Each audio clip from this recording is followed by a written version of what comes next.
Vamos a continuar con el siguiente ejemplo, que ahora nos ayuda a encapsular un poco más la lógica del negocio, que se dice, la lógica de la aplicación, en clases específicas y no ponerlas en la clase como lo estábamos poniendo que maneja la interfaz de usuario. Para empezar, esta interfase, este proyecto que está no da más funcionalidad que los anteriores, pero cambió internamente el código. Agrega, elimina y hace el refresh.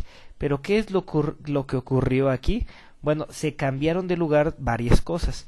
Esta que estamos viendo aquí como interfaz de usuario es la clase Boundary. Y lo que vemos aquí en el administrador del proyecto, los archivos, esta es la clase de control y esta es la clase Entity. Todavía no son perfectas, pero vamos para allá poco a poco. La clase Entity no se ha cambiado, es la misma. Representa un registro dentro de la tabla de países. La clase de control, véanla por un momento, es como si estuviéramos en la clase que antes era la interfaz de usuario. Y es que esa clase de interfaz de usuario no debió de haber tenido todo lo que tenía. Bueno, para empezar, aquí está el import, que si lo notaron, aunque no hablé de él en los videos anteriores, estaba en la clase Boundary. En la clase Boundary, acuérdense, es la clase de interfaz de usuario, es decir, la forma de Windows. Y el import aquí está indicando que va a tomar el paquete, el namespace, perdón, SQL Client, que es el que tiene las conexiones hacia la base de datos. Después, aquí está la cadena de conexión, tal cual como en las otras. Aquí está el objeto conexión, el objeto command. Y fíjense lo siguiente, aquí está el procedimiento que es un sub, es un procedimiento, no es una función, que genera la conexión. Y aquí, bueno, se verifica el estado, lo mismo, y se da un mensaje. Después, aquí en el agregar país, es ahora una función y va a devolver un entero.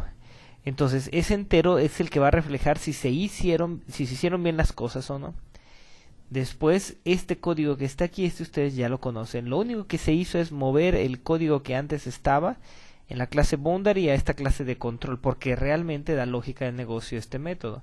Se recibe como parámetro el nombre del país para colocarlo en el parámetro no de return, sino en el parámetro que tiene el nombre. Aquí antes, en la clase Boundary, si ven el video nuevamente, aquí estaba la caja de texto.text y ahora se recibe el parámetro de ese nombre de país como un string.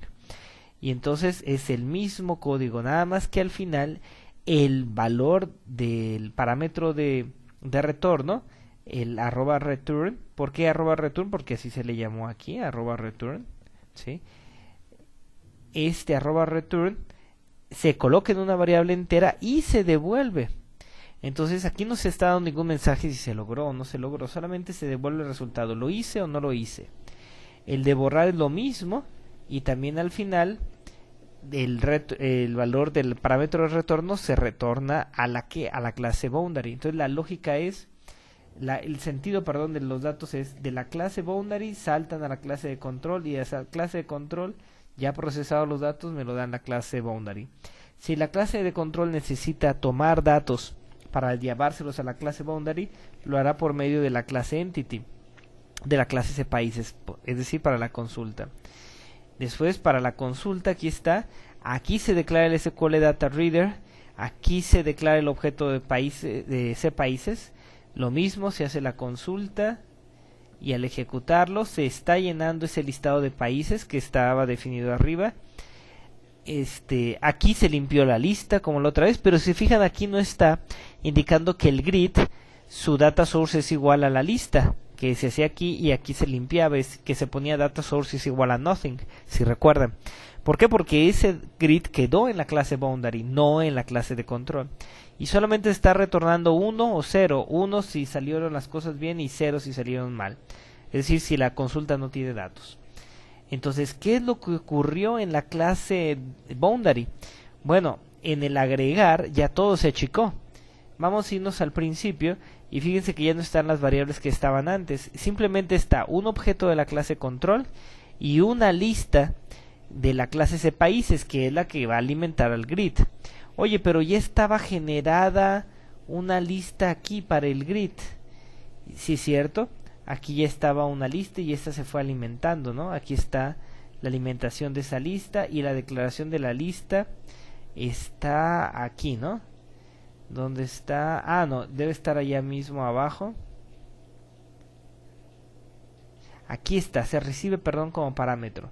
Se recibe a este método control-db control query, recibe esa lista que ya se generó en otro lugar y la recibe como parámetro, y entonces ya se usa, se le ponen sus valores y se indica uno que sí se pudo llenar y se devuelve, ¿no?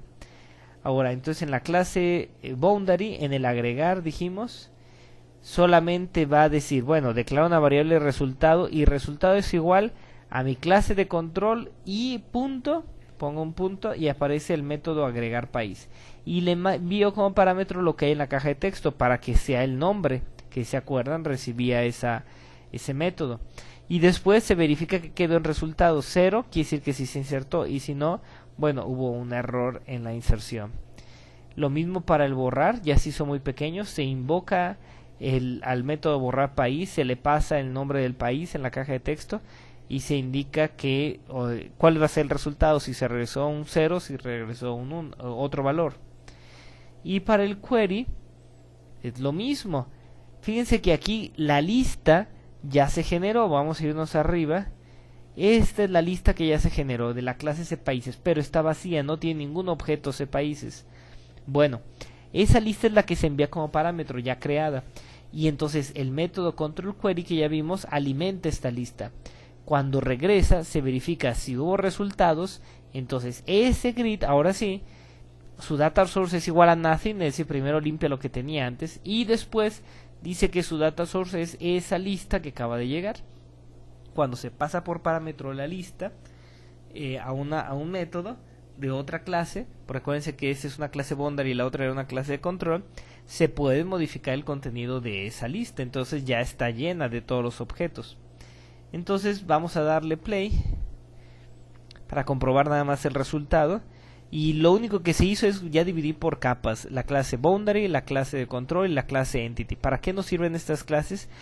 Para varias cosas, por ejemplo, para darle mantenimiento a la aplicación. Es más fácil que distribuyamos entre los programadores y cada quien se encarga de una clase. Ya no marcó el conectado, quiere decir que hubo algún problema de seguro. Entonces cuando dé refresh ahorita va a marcar algún error. Tengo que verificarlo a ver qué es lo que ocurrió. Pero el punto es que ya esta aplicación ya dividió entre varias clases lo que se tenía que hacer esa clase, que era ir por los datos, insertar, borrar registros y refrescar este grid.